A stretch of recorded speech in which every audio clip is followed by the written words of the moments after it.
Uy, andyan pala kayo mga kabertod. Alright. Gusto ko nga palang may panibago nga pala akong kaalamang isi-share sa inyo. Tungkol nga pala bago ako gawin yung Guyomi na yan. Na ayaw ko naman talagang gawin. Pero dahil may request, pero bago ko gawin yun, gusto ko lang paalam sa inyo ang tunay na meaning ng Guyomi.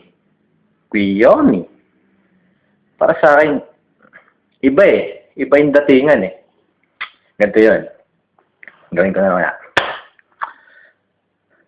Nung bata pa ako, mahilig akong maghanap ng lalaki. Tito Penging lalaki. Ayoko ng isang lalaki. Ayoko ng dalawa na lalaki. Ayoko ng tatlong lalaki. Ayoko ng apat na lalaki.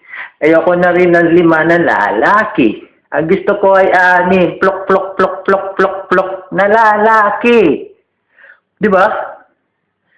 Ibig sabihin, yung Guyomi na yan, para sa mga cute na babaeng mahilig sa lalaki. Tignan mo, hindi mo bagay sa mga gwapong kagaya natin, di ba? Na tunay na lalaki.